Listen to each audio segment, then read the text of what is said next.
Oi, gente maravillosa, bom dia para vocês, feliz domingo. Bienvenidos al cuarto capítulo de Club de Estrellas, un podcast creado para ustedes. Espero que tengan un hermoso domingo y se vayan muy inspirados con este mensaje de hoy. Hoy voy a estar respondiendo una pregunta que me hicieron en Instagram y también en Spotify. Para los que no saben, aquí abajo hay un box de preguntas, tanto en YouTube como en Spotify. Pueden dejarme comentarios, temas que quieran que hablemos, invitados que quieran que traiga al podcast, lo que quieran me pueden compartir por ahí, los estoy leyendo. Y hoy voy a responderles a las personas que me preguntaron cómo llegué a Disney, me preguntaron cómo llegué a hacer la audición para Martina, para Celeste, que fueron los dos proyectos que hice con Disney. Y para poder contarles eso, quiero empezar desde el comienzo, desde el principio, para los que no me conocen, para los que recién están escuchando este podcast, o para los que ya me conocen, saben quién soy y no saben tanto de mi historia. Quiero compartirles el principio de mi carrera. Yo nací en San Miguel de Tucumán, al norte de Argentina, y a los 9 años me fui a vivir a Buenos Aires porque mi mamá es actriz, modelo y quiso experimentar y abrir su carrera a la ciudad de Buenos Aires porque había muchas más oportunidades. Entonces nos movimos para Buenos Aires. Y me acuerdo que mi primera audición fue la de Rincón de Luz. Me acuerdo que todavía vivíamos en Tucumán y mi mamá me llevó a la primera audición. Era una audición multitudinaria donde dejábamos nuestro currículum, nuestras fotos en un papel y ellos la ponían como en una caja de los que iban a tener una segunda oportunidad y una caja a los que no. Y me acuerdo que yo me fui de ese momento, tenía 7, 8 años, con una esperanza de que me iban a volver a llamar. Y así fue, me llamaron para ir a otra audición. Y en esa audición me hicieron hacer una escena y después me preguntaron cuál era mi talento. Y me cuenta mi mamá que yo dije mi cara de tortuga. Y cuando me pidieron que la hiciera, no la hice. Y entonces me fui del casting muy mal y muy angustiada porque no había hecho mi cara de tortuga. Y tuvimos que volver, me contó mi madre, obviamente que yo no me acuerdo. Pero volvimos, hice mi cara de tortuga. Y yo le dije a mi mamá, seguramente me llaman. Y así fue como empezó mi carrera. Voy a contarles esto por mi cara de tortuga. Ese talento que yo creía cuando tenía 7 años que era único, inigualable, mío, que me hacía especial, talentosa. Obviamente había hecho clases de canto, había hecho clases de baile, de actuación, pero era muy chiquita. Y en ese momento me salió decir cara de tortuga. Que voy a compartirles una foto en la próxima revista del Club de Estrellas porque la cara de tortuga que hacía era impresionante. Realmente era un talento. Pero así empezó mi carrera. Me llamaron para hacer los 3 meses de preparación para el proyecto. Me acuerdo que estaba Lali Espósito y otros chicos más que estuvieron en Rincón de Luz. Y tuvimos 3 meses en unos estudios en Buenos Aires donde nos preparaban con canto, baile, actuación. Eran jornadas súper intensivas y entonces así preparábamos el proyecto, pero además era un casting y al final de esos 3 meses decidían quiénes iban a formar parte del elenco de Rincón de Luz. Para ese entonces quiero recordarles que yo vivía en Tucumán. Mi mamá estos 3 meses que estuvimos haciendo el taller con Cris Morena y todo el equipo me acompañó, alquilamos un departamento, al principio nos quedamos en un hotel. Mi mamá me llevó a Buenos Aires solamente para hacer esa audición de 3 meses. Y en Tucumán quedó mi hermano y mi papá. Entonces, si yo quedaba en ese proyecto iba a ser muy difícil que mi familia me acompañara, porque significaba separar a mi familia. Creo que las cosas y los tiempos de la vida son perfectos y justo para esa audición de Rincón de Luz quedé para unos capítulos. 7 capítulos en donde hice de Raquel. Era una niña del orfanato, pero no era un personaje fijo. Y así empezó mi carrera, siendo Raquel mi primer personaje. Hice algunos capítulos y volví a Tucumán, seguí tomando clases. Mi mamá me llevó a clases de actuación, de canto, de baile, de piano, de guitarra. Siento que en eso sí fui muy afortunada porque tuve a una familia que supo ver mi sueño y mandarme a clases y apoyarme, y sé que no todos los padres llevan 3 meses a su hija a una audición que ni siquiera saben si van a quedar, pero eso es otro de los temas que vamos a hablar al final, porque conozco muchas personas que su familia no los apoyaron, igual pudieron conseguir sus metas, sus sueños, y buscaron la manera de generarse sus propias cosas tarde o temprano. El siguiente proyecto fue Floricienta. Me acuerdo que ya vivíamos en Buenos Aires. Yo iba al colegio Madre Admirable. Me encantaba ver Floricienta a la tarde. Me acuerdo de agarrar mi chocolatada fría con una vainilla, mojar la vainilla en el chocolate y ver todas las tardes Floricienta y El Príncipe Azul y cantar... ¿cómo se llamaba esta canción? La de mi vestido azul, ese que te gusta más, llevaré mi pelo suelto para que baile en el viento. Me encantaba esa canción. Mi vestido azul creo que se llamaba. Y un día, ya habiendo tomado clases de actuación, de canto, de baile, salí del colegio y mi mamá me esperó en la plaza del frente. Me acuerdo que nos sentamos en un banco y me dijo: vas a hacer un capítulo para Floricienta y vas a hacer Floricienta cuando es chiquitita. Y yo ahí tenía 10 años. Y mi cabeza dijo: ¿qué? Como, ¿qué está pasando? Entonces fui, jugué con la otra nena que hacía Delfina, preparamos el personaje, nos vistieron. Tengo fotos de estos que también lo voy a poner en Club de Estrellas si lo encuentro. Y ese fue mi segundo trabajo en televisión, Floricienta. Y obviamente debes estar pensando como, wow, qué suerte. Qué suerte que tuvo, que salió del colegio y su mamá le dijo: ay, vas a ser Floricienta. Pero no fue así. Porque en esos 3 meses que yo hice todo mi esfuerzo en Rincón de Luz, cuando era chiquitita, sirvieron para la oportunidad que me dieron en Floricienta. Me habían visto trabajar en esos 3 meses y después me llamaron para hacer Floricienta. Y la magia pasa en cualquier momento, pero es muy importante estar preparado, porque si yo no estaba preparada y yo no sabía cómo armar el personaje, o había estudiado un poco de actuación para no tener tanta timidez ante la cámara, o eso, si no me había preparado con todos los recursos, habría sido muy difícil tomar esa oportunidad.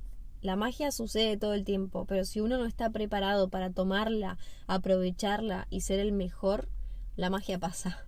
Es el tren que pasa una vez y después va a pasar otro, porque siempre va a pasar algo. Pero ese tren se perdió. Y me ha pasado muchas veces en muchas audiciones, por ejemplo en inglés. En las primeras audiciones que hacía en inglés, yo no sabía inglés, entonces era mucho más difícil, no estaba preparada y me costaba muchísimo más. Y el tren pasó una vez. Obviamente después llegaron otros proyectos, otras oportunidades, otros castings, pero ese primer proyecto que me llegó, si yo hubiese estado preparada en inglés, lo hubiese hecho mucho mejor que como lo había hecho sin preparación, sin estudiar inglés, sin nada, o sea, intentando salvar la situación. Entonces esa es otra cosa que vamos a hablar al final. Hay que estar preparado para que la magia ocurra. Tercer proyecto fue a los 15 años. Se trata de Consentidos Incorreggibili en Italia, que le fue muy bien. Fue un proyecto que se hizo con Ideas del Sur, una producción que después me enteré que fue parte de Disney también. O sea que a los 15 yo ya había trabajado con Disney sin darme cuenta, manifestándolo. Y Rincón de Luz, al ser el primero y al ser pequeña, fue el primer paso, Floricienta el segundo, y el tercero ya vino con más fuerza. Fue un contrato largo, era uno de los personajes protagonistas del colegio, fue 1 año y medio de contrato, estábamos grabando en Canal 9 en Buenos Aires y fue mi primer proyecto largo como actriz. Fue el personaje de Julieta, que vino para enseñarme un montón de cosas. Yo siempre digo que todos los personajes me enseñaron un montón y llegaron en el momento justo de mi vida. En ese momento yo estaba yendo al colegio a la mañana, desde las 7 de la mañana hasta las 2 de la tarde, y a las 3 de la tarde empezaba a grabar hasta las 6 o 8, porque como era menor de edad no podía grabar tantas horas. Me acuerdo que después del colegio comía en el taxi o en el colectivo, porque a veces íbamos con mi mamá en el colectivo hasta Canal 9, y entraba a grabar la serie, que era mágico porque había mucha gente de mi edad, de 15 años, más grandes. Ahí conocí a Eva de Dominici, a Lola Morán, a Andrés Gil, muchas personas que me llevé de ese proyecto, y que fue hermoso porque éramos todos de la misma sintonía, estábamos empezando, estábamos creciendo, y fue un gran proyecto que compartimos mucho tiempo. Estar grabando una serie 1 año y medio te hace prácticamente estar como en familia. Mi familia eran ellos en ese momento. Creo que hoy en día no se graban capítulos tan largos y series tan largas como se grababan antes, que eran como 110 capítulos la temporada 1, 120 la temporada 2.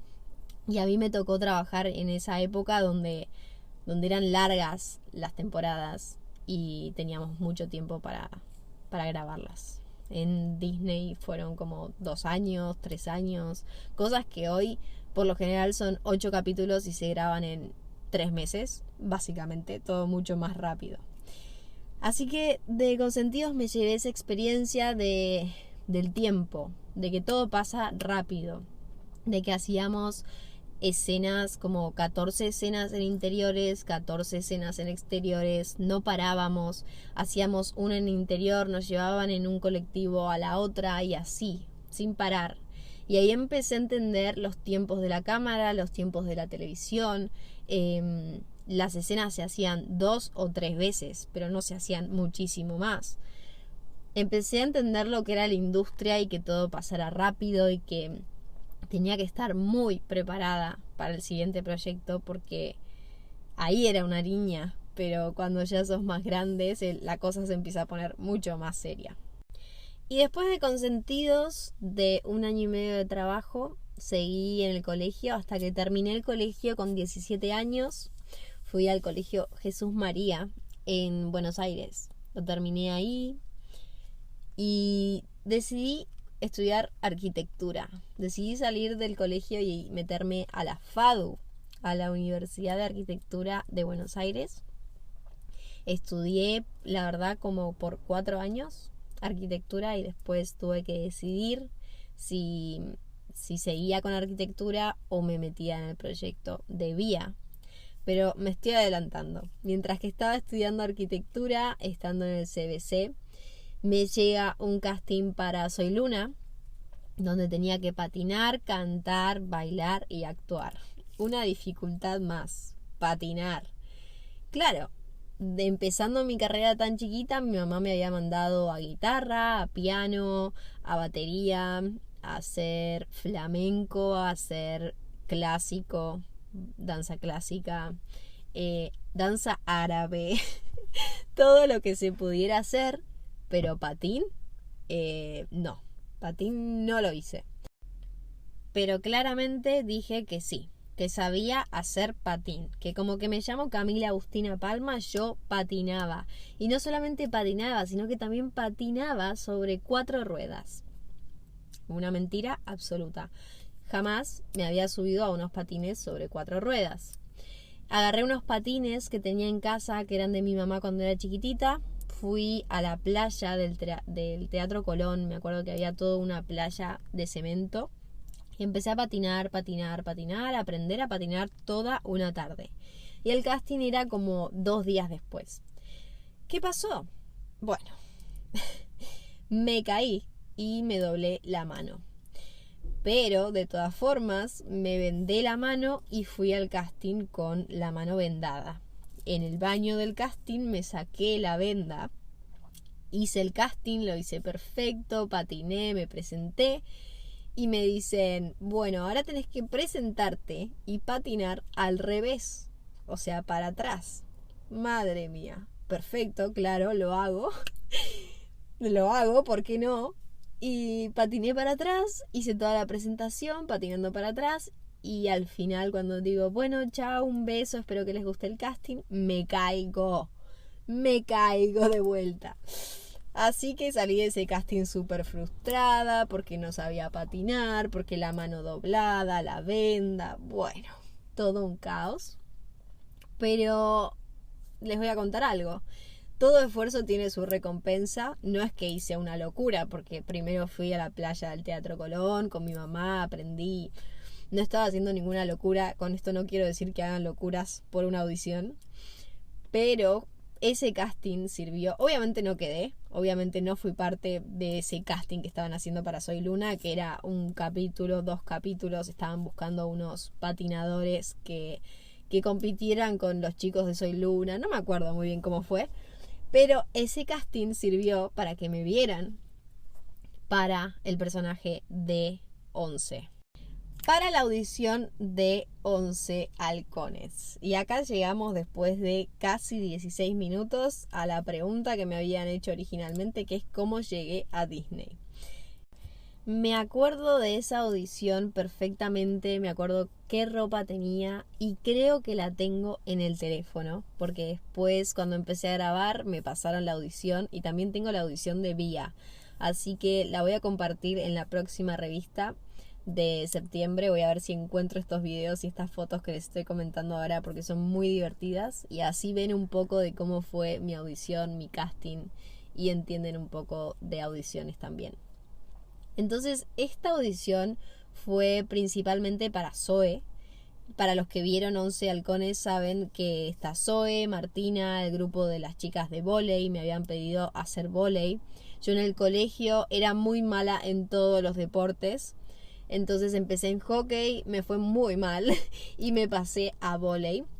Entonces, por suerte en el colegio había hecho un poco de voleibol y me sirvió para ser la capitana, que después terminé siendo Martina, la capitana del equipo de voleibol de las chicas, la novia de Lorenzo, que era también el capitán de los chicos de fútbol. La serie era sobre fútbol y bueno, si no la viste la puedes ir a ver en Disney Plus, se llama 11 halcones. Y ese proyecto literal me cambió la vida. Trabajar con Disney me cambió mi carrera. Fue una de las mejores escuelas que podría haber tenido. Aprendí no solamente a cómo es la industria, a trabajar rápido, a tiempos, a ser muy fuerte, cantar al máximo, bailar al máximo, actuar, hacer las cosas muy rápido porque también se grababan 21 escenas por día. Aprendí mucho de compañerismo. Fuimos todos muy compañeros, mejor grupo con el que me podría haber tocado. Tenemos una conexión muy fuerte entre todos y nos seguimos hablando y seguimos conectados y si nos cruzamos por el mundo y por ahí compartimos como si no pasara el tiempo y para mí fue la adolescencia, entonces también tiene mucho que ver con cómo yo pasé mi vida a través de ese personaje Martina, que me enseñó tanto. Martina llegó para enseñarme de seguridad, de autoestima, de creérmela, de confiar en mí, creer en mis sueños. Martina me enseñó mucho, mucho, mucho. Y 11 duró como 2 años. Bueno, cosas importantes y que quiero dejar en claro antes de seguir al siguiente casting, siguiente proyecto, siguiente audición. Hasta este momento yo no tenía manager y toda mi carrera en Argentina la hice sin manager hasta que me mudé a Miami en el 2020. Tuve mi manager en Miami, después en Madrid tuve mi otro manager de España, pero hasta 11 yo no tenía manager y después en Vía tampoco. Y con esto, ¿qué quiero decir? No se puede poner como excusa un manager o un agente. Escucho mucha gente que dice como, ay, no llego a tal oportunidad porque no tengo manager o no conozco a nadie o todavía no empecé y todavía no hice y todavía. Son muchas excusas que te terminan frenando a tus sueños y a la realidad que querés construir. Entonces, importantísimo, que lo vamos a hablar al final, no excusas. Pueden haber diferentes realidades como las que vengo diciendo en todo el podcast. Para cada uno es distinto, pero no hay excusas. Bueno, hasta aquí tenemos una parte de mi carrera. Hasta 11 les voy a contar en este podcast. ¿Por qué les conté toda la parte anterior? Porque creo que hay un proceso y me encanta compartirles un poco más de mi historia, de cuál fue mi camino, de que no simplemente por arte de magia o porque una varita mágica tocó mi vida tuve un casting de Disney. Fue todo un proceso de muchos años, de mucho acompañamiento, de muchos aprendizajes, y estoy feliz con la carrera que hice, cómo la hice y en los tiempos en que la vida me los dio y me los regaló. Por eso confío que hoy, estando en el lugar en donde estoy, también las oportunidades que llegan y las que van a llegar son las que tienen que ser para mí. Confío mucho en eso en la vida. Y quiero saber si quieren la parte 2 de este podcast, que sería la parte de VIA, cómo llegué a la audición de VIA, cómo fue mi proceso en VIA, y me encantaría hacer todo un capítulo del podcast hablándoles de VIA porque sé que les gusta un montón. Y para terminar, quiero compartirles algunos puntos que escribí a lo largo de todo este podcast a medida que les iba contando toda mi carrera, todas mis historias, todas mis audiciones, mis proyectos, mis personajes. Fui anotando cosas que para mí son fundamentales y no quiero que se las olviden. Número 1, la esperanza. La esperanza de esa nena que fue al casting, al primer casting, y salió con la esperanza de que la iban a llamar para una segunda audición. Muy segura de que eso iba a pasar. Esa esperanza de niño no se puede perder nunca. Número 2, anoté la parte del talento, que cuando era chica no me importaba decir que mi mayor talento y eso que me hacía especial era hacer mi cara de tortuga. Tal vez porque era chica, porque no me juzgaba, porque no tenía miedos. Pero cuando te piden tu talento es eso que te hace especial, eso que te hace diferente a todos, eso que podés dar que solamente vos podés dar, tu esencia. Número 3, anoté manifestarlo, manifestar todo, no solamente escribiendo, soñando, imaginando, sino materializándolo.